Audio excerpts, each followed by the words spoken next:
A paz do Senhor Jesus, querido aluno, querido professor e você que nos assiste. É um prazer muito grande poder estar aqui mais uma vez para juntos aprendermos um pouco mais acerca da palavra de Deus. Você está no canal O Professor e eu me chamo Igor Feitosa. Nós somos professor de teologia e temos um enorme prazer em fazer conteúdo bíblico e teológico que lhe traga edificação. Na aula de hoje, ou melhor, na pré-aula de hoje, nós iremos falar sobre o livro de Ruth, que corresponde à quarta lição do nosso terceiro trimestre da Escola Bíblica Dominical da AD Roraima. A AD Roraima tem um projeto de escola bíblica dominical de 2 anos e meio, fornecendo um curso básico inteiramente gratuito para todos os alunos da escola bíblica dominical. Eles apenas, na realidade, eles adquirem a revista, que nós, no nosso caso, nós, no terceiro trimestre, estamos falando sobre os livros históricos, e são 2 anos e meio que corresponde a um curso muito bom, a um curso básico de teologia. Diga-se de passagem que é um período bem extenso para um curso básico de teologia, e isso nos mostra a grande qualidade desse projeto. Se você ainda não é inscrito no nosso canal, eu lhe convido que você se inscreva para que você sempre seja notificado quando nós colocarmos uma aula nova. Desse botãozinho que tem logo aí embaixo, escrito inscreva-se, e ao lado desse botão tem um sininho, onde você, acionando o sininho na opção todas, você será notificado pelo YouTube todas as vezes que postarmos uma aula nova. Se você perdeu as aulas anteriores, nós temos aí 2 lições anteriores, tá bom? Que pode lhe trazer muito conhecimento para que, junto conosco, aqui em Boa Vista, Roraima, da AD Roraima, você possa aprender também a palavra de Deus. Então, é um prazer enorme e nós vamos à aula de hoje. A aula de hoje tem muita coisa interessante para nós estarmos abordando em nossa lição. Nosso objetivo aqui é fornecer um subsídio aos professores, é fornecer um conteúdo que possa somar com o conteúdo da revista e poder tirar dúvidas e trazer esclarecimentos sobre fatos importantes e interessantes dentro da nossa revista da Escola Bíblica ou até mesmo dentro da Bíblia Sagrada, o livro que corresponde, no caso de hoje, o livro de Ruth, tá bom? Então eu espero que você goste da aula de hoje, que você fique até o final desse vídeo. Não esqueça de deixar o seu joinha, de compartilhar essa aula com outros professores, com outros alunos, para que junto conosco, nós aqui de Boa Vista, Roraima, da AD Roraima, da Assembleia de Deus do estado de Roraima, juntos nós estamos aqui para aprender a palavra do Senhor, tá bom?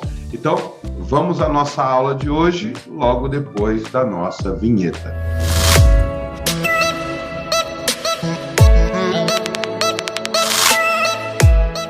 Então vamos começar o nosso estudo de hoje, né? Nossa pré-aula de hoje é abordado aqui o primeiro tópico da nossa lição, que vai nos falar sobre o propósito do livro de Ruth. Dentre os propósitos do livro de Ruth, ou dentro deste tópico, é interessante nós frisarmos acerca do escritor deste livro. Este livro não nos dá clareza, não nos deixa nenhum indício quem seja o seu escritor. Se você pegar uma Bíblia de estudo, logo nas páginas introdutórias a este livro, você vai encontrar ali autoria ou escritor anônimo, ou seja, tradicionalmente, e nós não sabemos quem seja o escritor deste livro. Porém, todavia, num livro chamado Talmud, o livro dos judeus, o que é o Talmud, professor? O Talmud é um livro ou uma coletânea de livros que dentro destes livros existem discussões, debates, meditações dos sábios rabinos, dos sábios judeus, que registraram as suas discussões sobre os assuntos da palavra de Deus, da Torá, dos demais livros que compõem todos os livros sagrados que os judeus utilizam. Este livro, ou esta coletânea de livros, é chamada de Talmud, dentre tantos outros livros sagrados que os judeus também possuem. O Talmud afirma que tenha sido Samuel quem escreveu este livro. Este livro tem uma característica literária chamada de narrativo. É um livro que faz uma narração acerca de uma pessoa ou várias pessoas que envolvem essa história. Ele simplesmente narra a história da mulher Ruth, da Noemi e a sua fabulosa história que envolve todos os seus 4 capítulos. É como se fosse uma pequena carta que foi escrita, foi destacada a história desta mulher, que nos traz grandes ensinos. Então, o Talmud revela, ou pelo menos nos dá indício, que tenha sido Samuel quem escreveu. Mas quando que aconteceu essas coisas, professor? Quando que se deu esses acontecimentos no livro de Ruth? Bom, o Talmud atribui a Samuel exatamente pelo fato de que Ruth, capítulo 1, versículo de número 1, consta uma característica dos dias dos juízes. Então, exatamente por isso que o Talmud acrescenta ou mostra ali que tenha sido Samuel quem escreveu. Se você acompanhar aí na sua Bíblia, Ruth, capítulo 1, versículo 1, até o versículo de número 6, nós encontramos o seguinte texto: nos dias em que os juízes governavam Israel. Observe, nos dias que os juízes governavam Israel, houve grande fome na terra. Por isso, um homem deixou seu lar em Belém de Judá e foi morar na terra de Moabe, levando consigo esposa e 2 filhos. O homem se chamava Elimeleque e a esposa Noemi. Os filhos se chamavam Malom e Quilom. Eram efrateus de Belém de Judá. Quando chegaram a Moabe, estabeleceram-se ali. Elimeleque morreu e Noemi ficou com os 2 filhos. Eles se casaram com mulheres moabitas que se chamavam Ruth e Orfa. Cerca de 10 anos depois, Malom e Quilion também morreram. Noemi ficou sozinha, sem os 2 filhos e sem o marido. Noemi soube em Moabe que o Senhor havia abençoado seu povo, dando-lhe boas colheitas. Então Noemi e suas noras se preparam para deixar Moabe. Esta versão é a NVT, Nova Versão Transformadora, uma nova versão que foi lançada agora. Eu gosto muito dessa versão porque ela traz uma linguagem mais popular e não foge do sentido original do texto. Ela é muito boa. Nesses primeiros 6 versículos do primeiro capítulo de Ruth, nós podemos entender que o conteúdo já é um conteúdo narrativo, um conteúdo que o escritor está narrando a história, está mostrando o porquê desta história, como tudo começou. A história da família de Elimeleque, de Ruth, de Noemi, provavelmente tem acontecido nos dias de Gideão. Nos dias de Gideão, possivelmente na última década do século XII antes de Cristo. A maioria dos estudiosos acreditam assim, que esse fato da fome dos juízes se encaixa perfeitamente no período de Gideão. Quando nós vamos estudar, ou como nós estudamos na lição anterior sobre Gideão, e podemos ver que Gideão estava malhando o trigo no lagar, Lagar não era lugar de se malhar o trigo. Significava o quê? Que havia uma grande devastação e que a outra nação, os medianitas, estavam destruindo aquele local e havia fome naquela região. Alguns estudiosos acreditam que a fome tenha sido geral ou a fome tenha sido apenas local. Ainda há um certo debate acerca desta questão. Mas que havia fome, isto é certo. E foi exatamente nesse período, acredita-se uma boa parte dos estudiosos, que teria sido no tempo de Gideão, quando Gideão foi levantado como juiz para libertar o povo. Neste interim de tempo entre a chamada dele e as guerras que houve no período da regência de Gideão, foi narrado esta história de Ruth, capítulo 1, versículo 1 ao 6, e que o livro compõe apenas 4 capítulos. Então, nós já temos uma informação muito importante, ou seja, o período em que o livro de Ruth foi escrito foi no período dos juízes. Acredita-se que tenha sido no período do juiz chamado Gideão, devido à devastação e houve fome naquela região. É interessante nós destacarmos algumas características para que a gente possa entender o porquê dessa história toda. Outro ponto interessante de nós estarmos destacando é esta migração que houve. Esta migração, né? Eles saíram de um local, ou seja, Belém de Judá, e foi morar na terra de Moabe. Conforme o mapa que está aí na sua tela, nós podemos ver que eles saíram do reino de Judá, ali de Belém, né? Saíram e foram para o reino de Moabe. E depois, com o passar do tempo, ela retornou novamente para o reino de Judá, para Belém novamente. Bom, geograficamente falando, essa primeira saída dela, em torno de 80 quilômetros de caminhada, 80 quilômetros de viagem, e depois de um bom tempo tiveram que caminhar mais 80 quilômetros de retorno.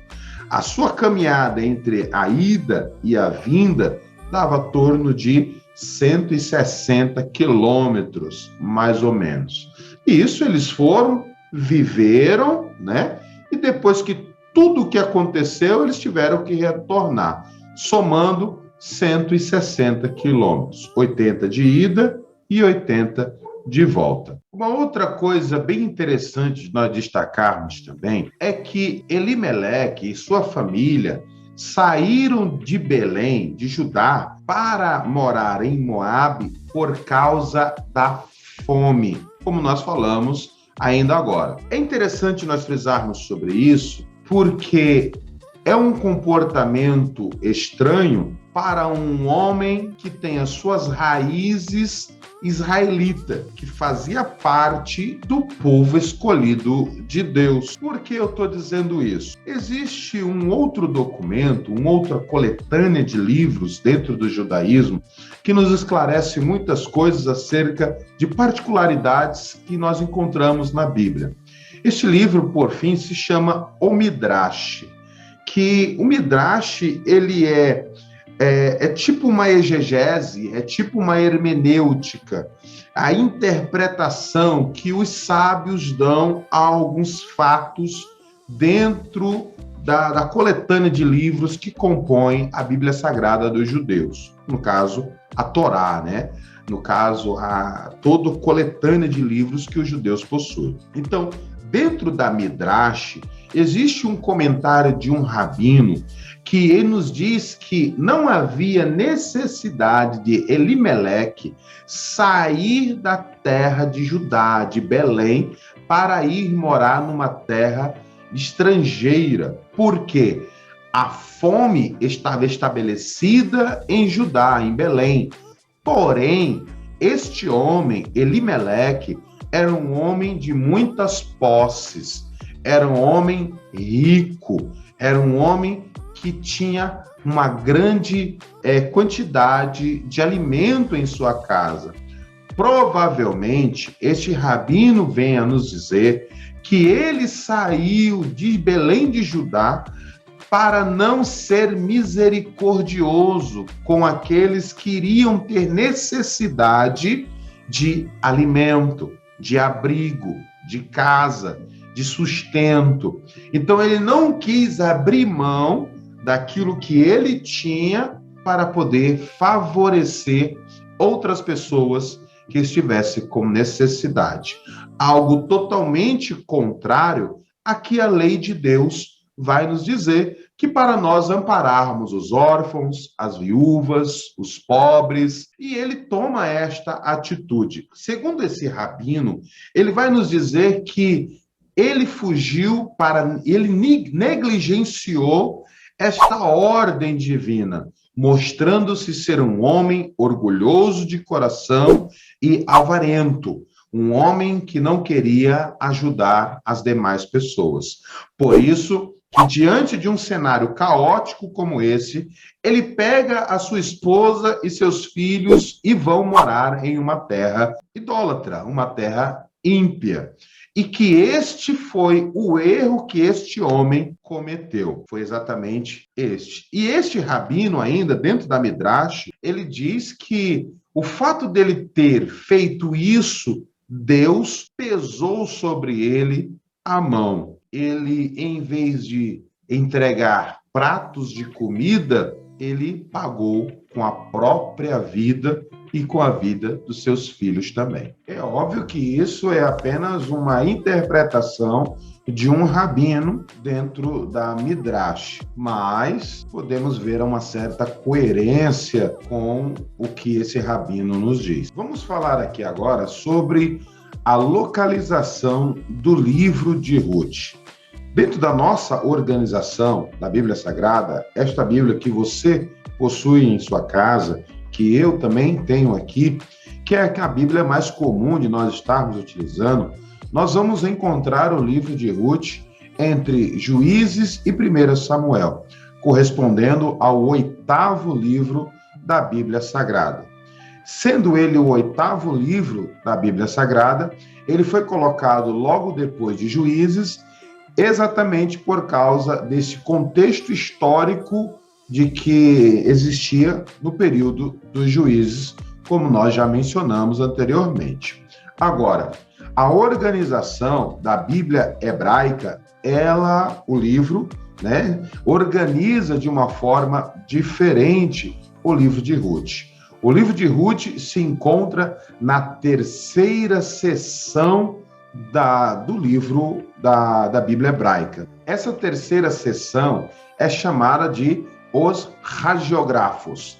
Hagio, que significa sagrados ou santos, e grafi, que significa escritos. Por isso que se dá o nome de escritos sagrados. Para os judeus, o livro de Ruth ele é um livro sagrado, como todos os outros que compõem o seu canon. Então, ele se encontra na 3ª seção, conforme aparece aí na sua tela. Você está vendo aí a 3ª seção, os escritos, que em hebraico é os ketubrim, que compõem os livros poéticos, Salmos, Provérbios e Jó, e os 5 rolos, os megilot, que significam os 5 rolos, que compõem o Cântico dos Cânticos, Ruth, tá vendo aí onde fica Ruth? Lamentações, Esté, Eclesiastes, e entra o 3º grupo, dentro da 3ª seção, que é os livros históricos, Daniel, Esdras e Neemias, que compõem um único livro, e Crônicas. Então, observe que o livro de Ruth está no segundo bloco, melhor dizendo, no segundo bloco da 3ª seção, que compõe os escritos sagrados, os megilotes, que são os livros que eram utilizados nas ocasiões das festas. Em especial, o livro de Ruth, ele era lido na ocasião das festas das semanas, a festa do Pentecoste. A festa também é conhecida como Shavuot, significa a festa da colheita, a festa que era realizada em agradecimento pelas chuvas que Deus mandara e que tinha produzido grande colheita para o povo. Lá em Atos 2, que vai nos falar que após cumprir-se o dia de Pentecostes, que eram 50 dias depois da Páscoa, que o Espírito Santo veio sobre a vida dos discípulos, sobre a vida dos apóstolos. E houve ali também as primícias. O que eram as primícias? A representação das primeiras almas que se converteram a Jesus após a pregação de Pedro. Foi uma grande colheita para o reino de Deus. Então, o livro de Ruth, ele é lido nesta festa, a festa de Pentecostes. Todas as festas de Pentecostes, o livro de Ruth, ele é lido. Nesse ano, a festa de Pentecostes já aconteceu. Aconteceu num dia de domingo, dia 5 de junho deste ano, 2021. O próximo ano, em Jerusalém, acontece também a festa de Pentecostes, que será no dia 28 de maio de 2023 e cairá também em um domingo. A data, ela é móvel, né? Mas ela acontece sempre 50 dias depois da Páscoa. Vamos falar agora sobre o tópico de número 3, que vai nos falar sobre a fidelidade de Ruth. Porém, este mesmo assunto ainda se encontra dentro do primeiro tópico, o propósito do livro de Ruth, onde nós vamos encontrar o versículo 16 e 17 do capítulo 1 de Ruth, que vai nos dizer assim: Ruth respondeu: não insista comigo para deixá-la e voltar. Onde você for, irei. Onde você viver, lá viverei. Seu povo será meu povo, seu Deus, o meu Deus. Onde você morrer, ali morrerei e serei sepultada. Que o Senhor me castigue severamente se eu permitir que qualquer coisa, a não ser a morte, nos separe. Mais uma vez, a versão que eu utilizo é a NVT, nova versão transformadora, e que eu acho muito boa essa versão. Então, dentro do tópico 3, falando sobre a fidelidade de Ruth, que também esses versículos se encontram no primeiro tópico da nossa lição, que tem o mesmo sentido, o mesmo assunto, nós temos aqui alguns princípios que eu quero analisar com você. Em primeiro lugar, quero destacar aqui a importância da fidelidade no companheirismo.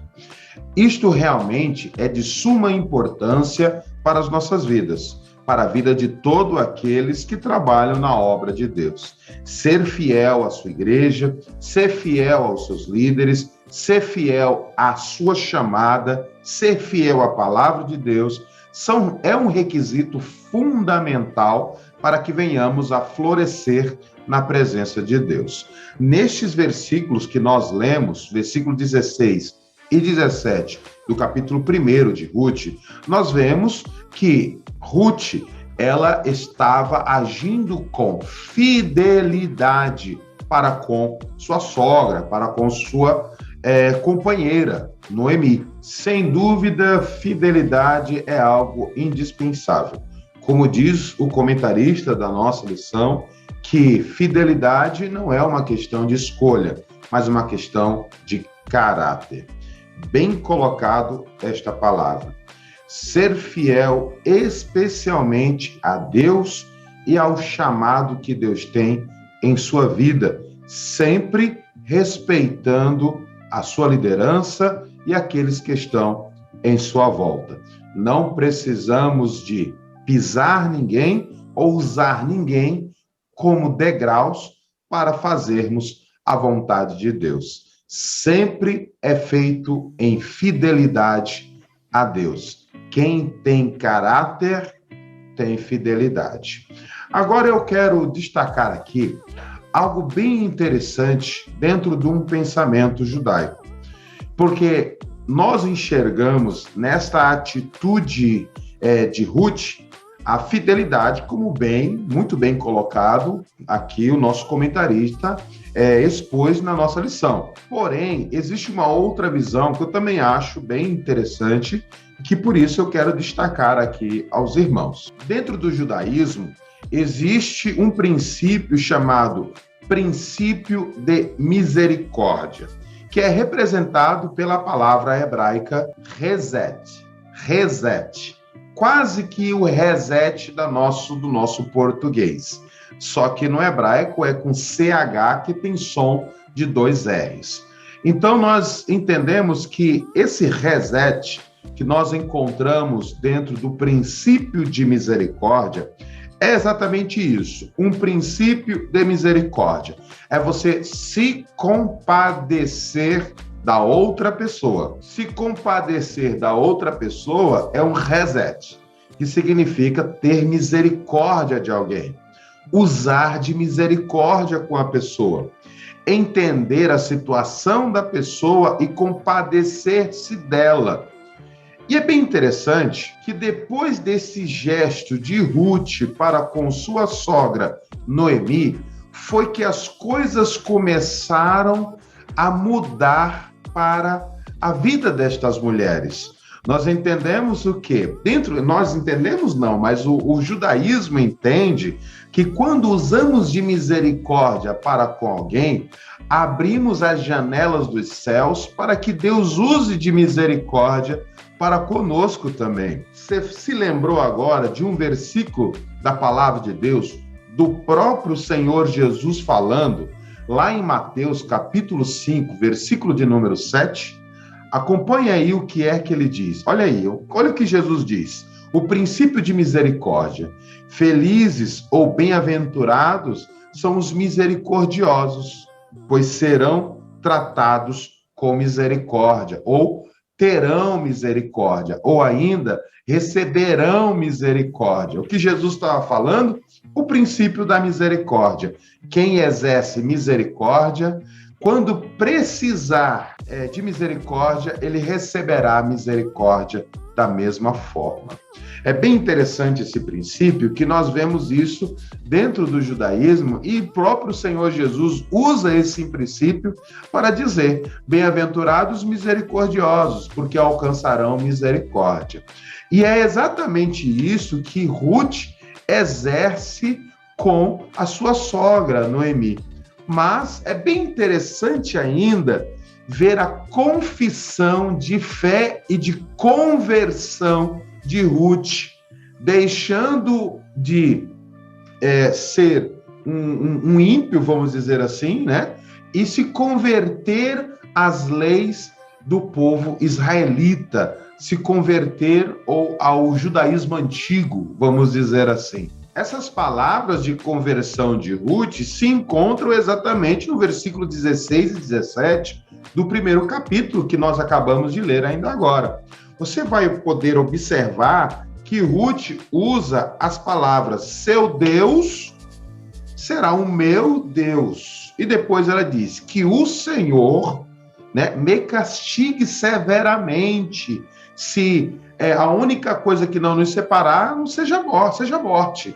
Ou seja, ele está dizendo, a única coisa que me separa de você é a morte. Que o Senhor ali é Yahvé, Adonai, né? É o tetragrama sagrado. Ou seja, ela estava se referindo ao Deus de Noemi, já sendo o seu Deus.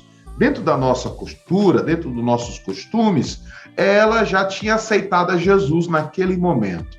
Com a sua boca ela confessou, com o seu coração ela creu e ela teve ali, né? Ela foi transportada das trevas para a maravilhosa luz da presença de Deus. Então nós podemos ver o quê? Que o princípio de misericórdia foi exercido e a partir deste momento nós podemos ver que muitas ações de misericórdia vêm a favor da vida de Ruth e a favor da vida de Noemi. Que maravilha, né? Vemos o Deus Todo-Poderoso salvando e exercendo de misericórdia para com as pessoas no Antigo Testamento. São deslumbres da graça de Deus manifestada no Antigo Testamento. Uma coisa bem interessante também, que existia um certo grau de parentesco entre o povo de Israel e o povo moabita. Como bem destacou o nosso comentarista em Gênesis capítulo de número 19, versículo de número 30 e o versículo de número 38 ao versículo 38, que vai nos falar que o surgimento desse povo veio de um incesto cometido pela filha mais velha de Ló, sobrinho de Abraão. Se aproveitou do pai e acabou tendo filho com ele. Da mesma forma, a filha mais nova também cometeu o mesmo erro, dando origem ali aos amonitas. Primeiro os moabitas, depois os amonitas. E assim surgiu este povo. Observe que há um grau de parentesco, familiarização desse povo, né? Provavelmente é algo que eu penso, eu acho assim, né? Uma opinião particular minha, porque como as tradições eram passadas oralmente, então nós podemos entender que mesmo que esse povo seja um povo ímpio, politeísta, mas eles tinham conhecimento do Deus de Israel. O Deus de Israel era conhecida em todos os lados. Lembra que o povo acampou nas terras de Moabe antes de entrar na terra prometida? O povo moabita já sabia o que era o Deus de Israel, já sabia o que era o Deus de Israel, né? Então a gente pode ver o quê? Que há essa mentalidade religiosa na vida de Ruth. Ruth sabia quem era o Deus de Israel e o que o Deus de Israel já tinha feito em prol do seu povo. E, em contrapartida, lá em Moabe, existiu um Deus, né, que era um Deus sanguinário, um Deus que gostava e queria sacrifícios humanos. Esse Deus foi destacado pelo nosso comentarista com muita propriedade. Esse Deus se chama Chemosh, ou Chemosh, como ele mesmo colocou aí na revista, né, uma variação do nome do deus Chemosh, que era o deus peixe, que também conhecido como destruidor, subjugador, né? E o conhecido como Deus Peixe. Se você der um Google aí, você vai poder ver aí que existe esse Deus e existe o Moloque, que era um Deus também conhecido, que era oferecido às crianças para ele. Você vai encontrar também uma estela de mesa, que era um monumento que foi erguido em homenagem a esse Deus Chemosh, né? Que era um Deus que queria os sacrifícios humanos, que era o Deus principal desta nação moabita.